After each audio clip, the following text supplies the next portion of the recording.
जय महाराष्ट्र भावांनो, मी कोल्हापूरचा तोप्या काम करतोय सौदी अरेबियामध्ये. तुम्हाला एक दाखवतो. इथल्या सिग्नलवर ना हे कॅमेरे बघा. हा एक कॅमेरा, तो समोर एक दिसतोय तो, हा एक कॅमेरा, हा एक कॅमेरा. या कॅमेऱ्याने जर सिग्नल तुम्ही जर तोडला आणि या कॅमेऱ्याने जर तुमचा फोटो काढला तर डायरेक्ट फाईन आहे. 3,000 रियाल, 3,000 रियाल फाईन आहे. म्हणजे आपल्या इकडचे कमीत कमी तुम्हाला सांगतो 75,000 रुपये फाईन आहे डायरेक्ट.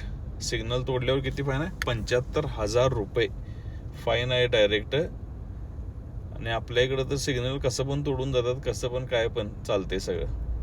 पण इकडं सिग्नल असे म्हणजे प्रत्येक सिग्नलवर नाही आहे, ठराविक असे मोठमोठे सिग्नल आहेत, त्याच्यावरती हे कॅमेरे असे लावलेले आहेत. डायरेक्ट तुमचा फोटो काढते आणि तुमच्या जी ID आहे इथली त्या ID वर पाठवते आणि डायरेक्ट फाईन भरायचं. फाईन भरल्यानंतर मग तुम्हाला जर सुट्टी जायचं असलं, म्हणजे समजा तुम्ही आता दुबईत आहे, सौदी अरेबियामध्ये कुठं पण आहे आणि तुम्हाला जर सुट्टी जायचं आहे इंडियाला, तर ते पैसे भरल्याशिवाय तुम्ही सुट्टीला जाऊ शकत नाही. भेटूया परत नवीन ब्लॉगमध्ये.